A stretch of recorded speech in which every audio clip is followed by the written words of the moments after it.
If you haven't seen my North Korea video series and you want to know the context of this video, please go back and watch my North Korea video series, which is linked below. Enjoy the video. Thank you so much for watching.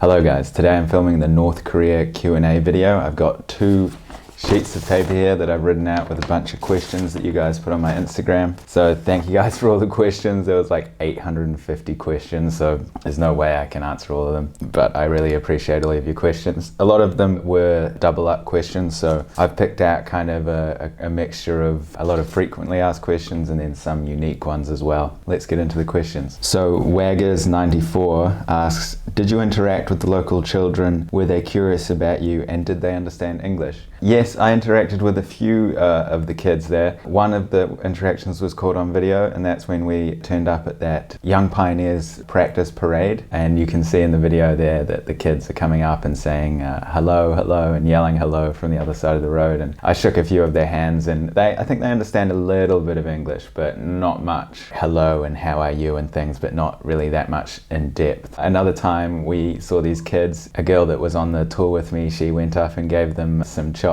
and they loved that, so that was a really nice interaction. They were really shy, but once you break that barrier, because they're really not used to seeing foreigners, this was in the countryside as well, so even less used to seeing foreigners, and once she gave them the chocolate they were stoked. Chiffin Sick asks, why were the girls on the beach laughing at you? That was when we were near the coast and we went swimming and I was vlogging on the beach. The reason they were laughing at me because I'm just a guy walking along the beach filming myself. That's not just in North Korea that people laugh at me when I do that, that's in all countries. It's kind of a funny thing. It's like if something happens in North Korea, even if it happens in many other countries, people like try to pick it apart just because it's in North Korea. People automatically assume that just because it's North Korea that there's something dodgy going on or it's kind of different or strange, which sometimes it is, don't get me wrong, but not everything that happens is some kind of a major conspiracy theory. Emma Callis asks, what is the crime like in North Korea? I can't answer that, but from what I was told, it's quite low. I don't know if that's because the consequences are huge or anything, but it could be. For example, the streets are very clean. I don't think many people litter there. Even in the countryside, there was no rubbish on the side of the road or anything. Everybody kind of, from what I saw, everybody was in line doing their job or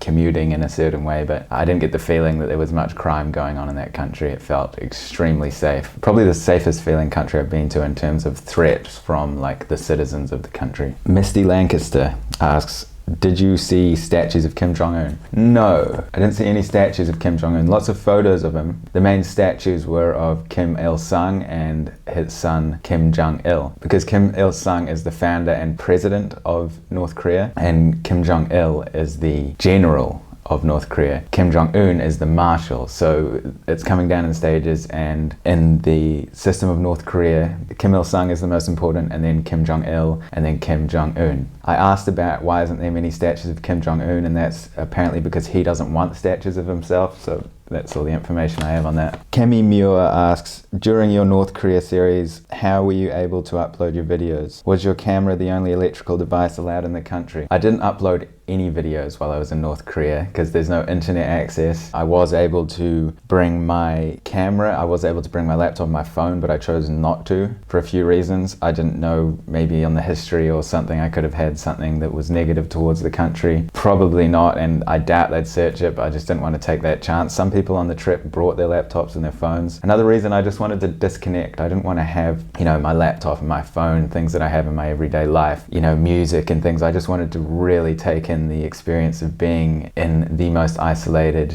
country in the world and just try to feel what it's really like to just be there in the moment with no distractions from my outside life, if you will. That's why I didn't take them, but there is no restrictions. There's no electrical device that you can't take in apart from like a handheld GPS, like a Garmin GPS. You're not allowed to take in anything like that. You're allowed to take in like your phone because obviously that has a GPS in it, but any like high-tech GPS equipment, you can't take that. And you can buy a SIM card there, but it costs like $250. You can't go onto the normal like web websites, they're all blocked. You can only use the North Korean network, so it's not really much use to you. And you can make an outside call, but the prices are extreme, and I didn't really feel it necessary to do so. Gavin99, did you get the chance to talk to any locals in Pyongyang? Yes, in Pyongyang, in the supermarket, talked to two young lads. They were just kind of like watching me from afar. So I approached them and asked them how were they and things. They actually spoke reasonable English. You know, had a bit of a chat. I told them where I was from and things, and it was a nice exchange. Vans313 asks, is it true that you have to sign a waiver that forbids you to say negative things about the country? No, that's not true. You do have to sign some other forms, but that's basically that you won't do anything like stupid that's going to get you or the tour company into trouble is basically all you have to sign. There's nothing like you can't say negative things about the country. If you look at my videos, I talk about how the roads are bad and things. I mean, it's really not as strict as many people would think. You can't walk by yourself down the street and you're pretty much being watched at all times, but it's not like if you say I don't like this food, you're going to be thrown in prison for 20 years. It's not like that, you know. You can be critical of like things, you just can't be critical of the government or the military or anything like that. Laura Sekur asks, how do you feel about staying for a week without knowing what's happening in the outside world and not being able to talk to your friends and family? Again, I saw that as an advantage, not that I don't want to talk to my friends and family, but to be cut off and be fully immersed in that culture and this weird, mysterious land. I mean, that's something that is so rare that you can cut off and there's no chance. You can't be like, oh, I'll just check my emails or my Facebook. You just can't do that. And once you face that, then you really start to take in your surroundings, and it really inspired me to try and step back from, you know, Facebook, checking Facebook, Instagram all the time, because you really get connected to the world instead of your phone. You know, I think we're all guilty of it. I know I am, at least, you know, spending a bit too much time on the smartphone and being disconnected from that. It really gives you this kind of uplifting feeling and not being influenced by anything from the outside world, because I don't think as human beings we're meant to be taking in this much information at all times. I don't think it's really healthy. I don't think our brains are ready to have all this information at our fingertips every second of the day. I found it to be a very positive aspect of the trip, was not being able to have contact or see what's going on with the outside world. Lucia Parks asks, how is the countryside compared to the life in Pyongyang? Night and day difference. In Pyongyang, it's really quite developed. You'll see like Mercedes driving around and BMWs and Audis, not heaps of them, but you know, a few scattered around, and then like brand new skyscraper buildings. And then you go out of Pyongyang and it's just all these kind of old rundown buildings, heaps of farmland. It really feels like you're stepping back in time like 50 to 100 years in some parts. So night and day difference between the center of Pyongyang, the parts that I saw, and the countryside, the parts that I saw. Aniki Beniki, were you scared to visit North Korea? This is a question I got a lot. Also got asked, was I scared in North Korea? What were the most scary points was I told off? Of course I was scared to visit North Korea. I don't think anybody in their right mind going to North Korea would not be scared. There were nights that I would actually wake up in the weeks leading up to the trip and I would be freaking out in the middle of the night and be like, what am I doing? Like, and that's kind of a reasonable fear, I think, from all the media and the stories you hear, and I was extremely scared. But once getting into the country and you kind of felt the vibe basically straight away about how casual it was, and the guides were really nice. The guides aren't really going to, you know, go and tell on you unless you do something really bad, because it reflects badly on them. If one of the people in their tour group does something bad, then it reflects badly on them and they might lose their job. So they're not going to like run and tell on you straight away or anything. Like if you do the smallest mistake, you know, they'll try and like look after you and things and make sure nothing bad happens, because it's not good for anyone. So once in the country, not really that scared. I was still extremely cautious at all times, but you get a good feeling for the place. And as I said before, it's not as strict as I thought and as most people thought before they've been to the country, or I went to the country. At Abil Fanta, did you or do you have any ethical concerns with providing tourism to North Korea, as in giving money to the regime? I love your videos. Firstly, thank you. Secondly, this is something, if you read the comment section, I knew I was going to get this when making these videos. No, I do not have any concerns. I think by that you mean, do I feel guilty? No, I don't, because if I was to only go to countries that I agreed with 100% of the government's regimes or policies, then I literally could not leave my front door. I couldn't even walk around my own country. There's no way you can agree with every single thing a government does. I know North Korea is an extreme example, and don't get me wrong, I know there's terrible things that go on there, but does that mean to say that I don't go to the USA? because the USA have some very dark things going on. Also my country, New Zealand, has bad things about it. Pretty much every country that I can think of has bad things. It's in varying degrees though, right? I mean, North Korea might be at the extreme of it, but I mean, people just like to pick North Korea as this kind of the worst thing, obviously because it gets a lot of media coverage. But I've been to Azerbaijan recently. Azerbaijan has terrible human rights records. I didn't get any comments on that. If I was to visit the USA and make a travel vlog on that, would I get any comments talking about how I'm funding drone strikes on hospitals killing innocent people? I'm sorry to get dark, but I don't get these comments if I was to go to the US, I bet you. And I will stress the point, yes, there is terrible things that go in North Korea, and no way do I condone what happens there, but that is not going to stop me from traveling, because like I say, I would not get to go to any country in the world if I agreed with every single thing that the government did. If I go to Myanmar and spend $1 there, does that money go into the military that kills the Rohingya refugees? Maybe, but I'm not going to not go to Myanmar, you know? It's just kind of an insane thing that it's not black and white, you know, and I choose to go with traveling because I want to see the world, and I'm not going to sit in my house all the time because $1 that I spend might go in the wrong direction. So that's my answer to that one, guys.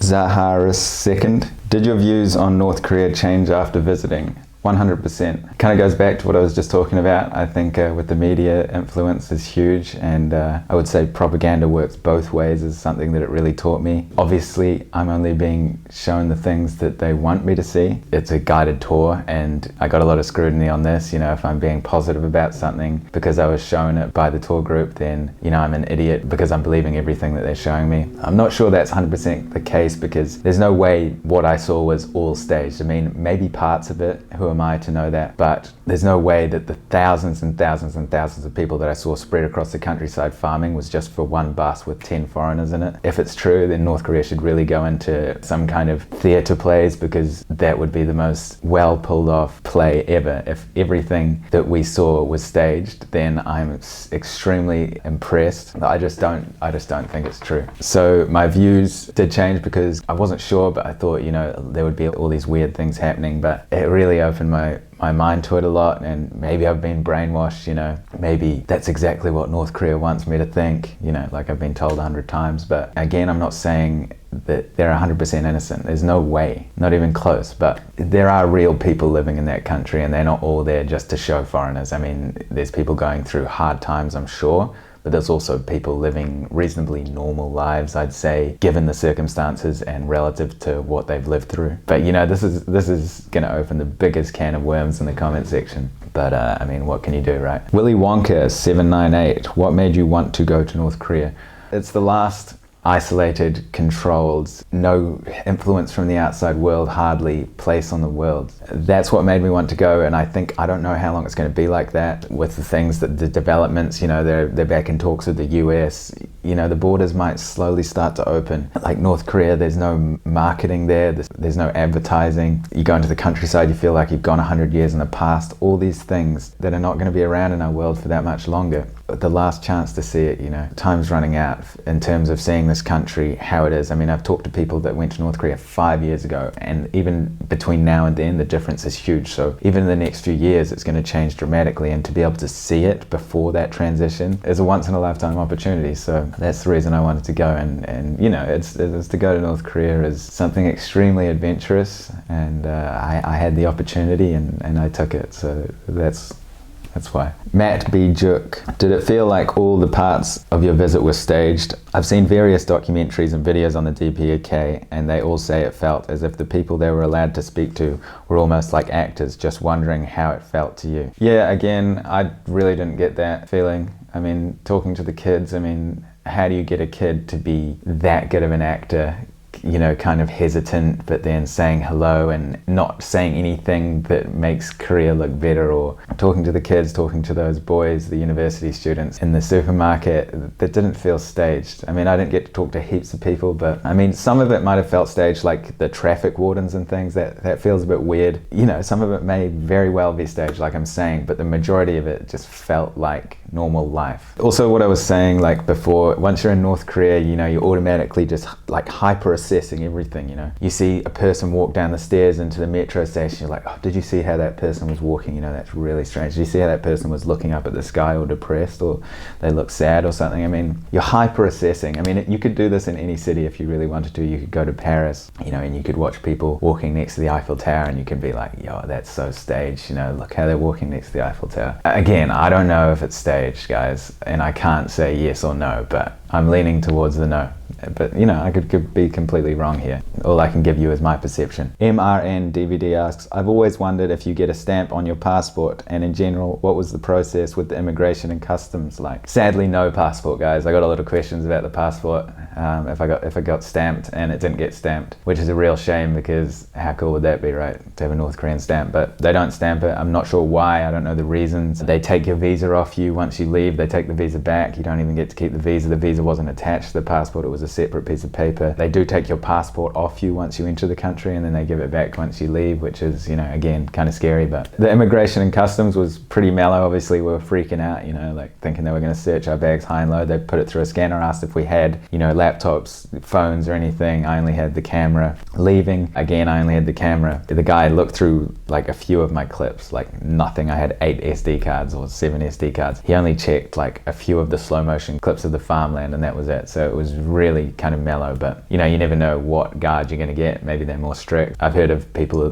getting their bags completely searched and ripped apart, but mine was really easygoing. Scott Greenwald, do the locals in Pyongyang use any type of mobile phones? Any rules against smartphone usage for visitors? Yeah, like I was saying before, some of the locals in Pyongyang, I did see them with phones. Some even had smartphones. Outside of Pyongyang, no, I didn't see anybody using mobile phones, apart from the guides, obviously. But in Pyongyang, yeah, a couple here and there, not heaps. Most people walking down the street are looking where they're going, which is nice. Rules against smartphone usage for visitors. You're not allowed to use any websites like Facebook or YouTube or anything like that. And you can't actually access them anyway. B. Hartshi. Nick, can you tell us your most and least favorite thing about North Korea? My most favorite thing would be getting cut off from the outside world, like I was mentioning, and fully immersing yourself in a different planet. My least favorite thing about it was, towards the end, was the control. There's moments when you start valuing the time that you have by yourself to walk to the bus. And you know, that's all part of the experience and things, but towards the end of the trip, I mean, a lot of us, you know, getting a bit sick of it, you know, feeling like you're back in high school and things, and leaving North Korea and being in China. You know, China's not the most free country, as a lot of you will know,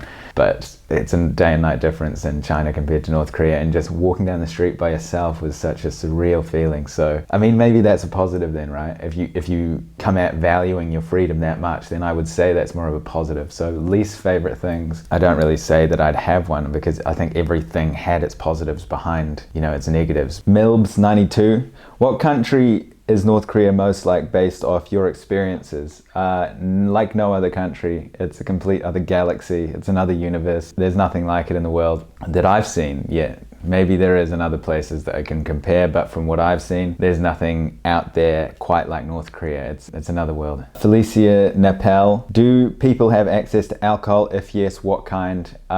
From what I saw, alcohol is actually quite liberal in North Korea. Alcohol and cigarettes are available to many people. There's lots of different kinds of alcohol. There's beer. The beer's pretty nice. They serve you on the tour every lunch and dinner with some. And you can also get like spirits and things. You can buy spirits there. And from what I know, there's no drinking age in North Korea. It's kind of decided by the parents, I think, on when a child can start drinking. There's no like age limit kind of thing. But yeah, I thought that was an interesting fact. Tony Bequero, was there any time where you had free range, or was it totally supervised? Basically always supervised. Apart from in the hotels in the evenings, you could kind of like walk around the hotel, but I mean, you're still supervised there, right, by the staff and things, so there's no way you can walk down the street or anything by yourself. You're always being watched. You know, I think, as I was saying, this is slowly changing. In the future, maybe they're gonna open the borders and you'll be able to travel the country freely. Who knows? You know, they might make some major changes and get everything, you know, up to a certain standard, and you'll be able to explore freely. But at the moment, this is the way you have to do it. All right, guys, I'm going to finish the video there. I'm so sorry I couldn't get to all your questions, but over 850, there's no way that I was going to get to them. That's extreme. But I thank you guys so much for all your questions. I hope I covered a few of your queries. These are some of the questions that a lot of people were asking, and also some that were interesting to me and I thought I'd cover. Thank you guys so much. That's the season finale of North Korea. Incredible trip, life-changing trip. If you want to know how much the whole thing costs and everything, if that's one of the questions you were asking, and how to get in, how to get a visa, blah, blah, blah, see the video before this one. It's called How Expensive is North Korea? Prices in 2018. It's going to be linked below in the North Korea videos playlist anyway, so you can go and watch that if you want to know how much everything costs and how to actually get into the country. A pleasure making these videos, guys, and I'm glad you received them so well. Stoked to all the new subscribers that I got through these videos. Hope you guys stick around for the videos coming after this. I've got some videos of a trip that I went to after North Korea, which was a couple weeks in Asia, so I've got a couple weeks worth of videos to come, but I'll try to fire them out pretty quickly because soon I'm heading to Africa, guys. I'm going deep into Africa. I'm going out of the comfort zone. I've been to North Africa, but never below there, so going to some new countries there, so I hope you're ready for that. But before that, there's still some epic videos coming from some parts of Asia, some off the beaten path parts of Asia, so stay tuned for those. I'm currently filming on a new camera that I've got here, which I got in Asia, but the majority of the videos that are coming from Asia are filmed on my old camera. They're still like really good quality. I also got some drone footage and things, but now I have a new camera that I'll be taking to Africa. So stay tuned for that, guys. I hope you enjoy the next few videos. Thank you so much for watching my North Korea series. And in case I don't see you, good afternoon, good evening, and good night. Thank you so much for watching.